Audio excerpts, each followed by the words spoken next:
Greetings from the Ticket Booth. It is Tickets Please Reviews, back with a look at the movies I saw in June of 2022. Unlike last month when I saw 16 films, this time I only saw 10 of them.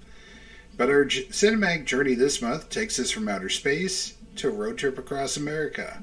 From sunny Southern California to Rhode Island, from Boston, Australia, from Hungary to the United Kingdom, and from India to the woods of a small American town. Let's take a look at that tier list.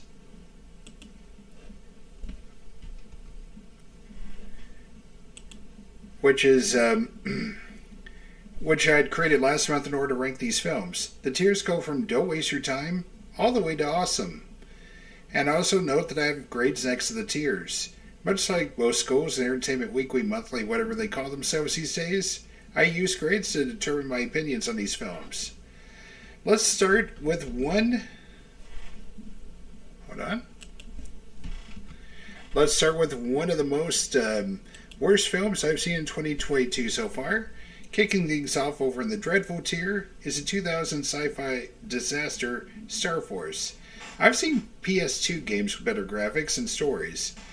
The plot manages to be too simple yet too convoluted. It's kind of telling that the two leads, Michael Bergen, who was JD from Baywatch, and Amy Weber, who is between working soap operas like Port Charles and a few years away from becoming JBO's image consultant with the WWE, are no longer working in Hollywood.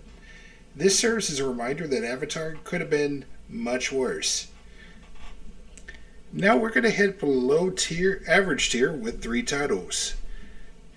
We kick things off for the number 9 film for June, and 2 snaps down for this beleaguered family of Adams in a sequel that feels unnecessary. You know, for a film whose moral has to do with being proud that they are different, the story feels like it was picked up from the Hotel Transylvania reject pile until it turns to Minions Light towards the end. The vocal acting is over the map, while Oscar Isaac brings some brio to his Gomez. Charlize Theron looks bored as Morticia, and a few funny moments make zero sense when you look at the characters. It's one thing to watch a falsetto lurch bringing down a biker bar to I Will Survive, but where does character that come from? The difference between number 9 and number 8 is at least number 8 had one really good performance, and that was from Dennis Farina. In one of his final performances, he takes on the Tom Clancy-esque John Budson, who loves to refer to himself in the third person. And his character definitely is the best part of that film. Same cannot be said for the rest of the cast, who struggle gamely through a plot that has the newest members of Writers Club, played by Kaylee Cuoco from The Big Bang Theory fame, when she succeeds and everyone else struggles to keep up. The mockumentary focus has some potential, but in all honesty, this probably needed a couple more rewrites for it to work. Speaking of rewrites, number 7 probably could use one or two more themselves, and that would be This Old Love of Mine. An Aussie rom-com where the main character plays a young American lawyer sent back home to convince the slacker grandson of a retiring CEO to take the reins of the company. But before he'll entertain any sort of offers, she has to loosen up and have fun. You know, like they did as kids. It's very predictable. For example, I caught an offhand remark that kind of filled in what might happen towards the end for me, but it's pleasant enough, and there's nice use of colors throughout. I think it kind of works as best as a travelogue for Australia, just don't expect a heck of a lot else. Now, from below average, we now move over to above average with no less than 5 titles. And at our number 6 is Rescued by Ruby, a Netflix original film about a Rhode Island cop played by Grant Gustin from The Flash fame, who desperately wants to be in the prestigious canine unit, but he's got to train a promising yet struggling shoulder dog, Ruby, in order to get his chance. Yes, it's predictable, but there still manages to be some tension as Ruby goes about her duties as a police dog. I also noticed a little bit of found faith as there's a couple of subtle moments of prayer. It did touch my feelings towards the end, even though the whole thing feels like it's more made for Hollywood instead of the true story that it's based on. The number 5 film it could be a little bit controversial. Probably would you'd argue maybe it's a bit too low.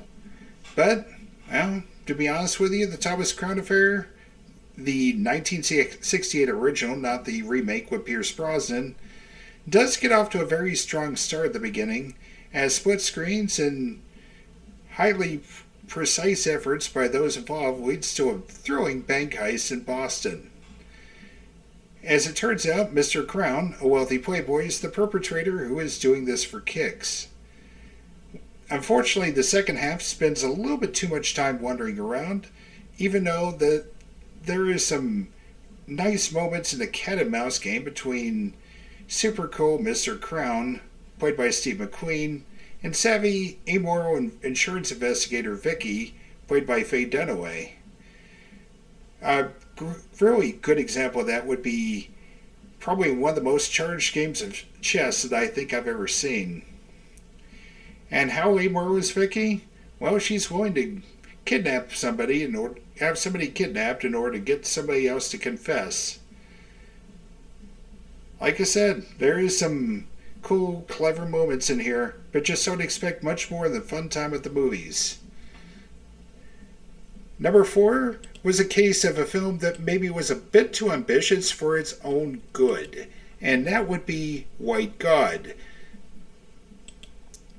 A Hungarian film about a teenage girl who gets separated from her mixed breed dog because her father won't pay a fee and place it on a list. You know, you gotta realize he's part of a bitter divorce with his wife and everything and blah blah blah. The story about the two trying to reunite was, in my opinion, good enough without trying to throw in a clumsy metaphor comparing the dogs to Jewish people in Europe in the 30s and to mid 40s.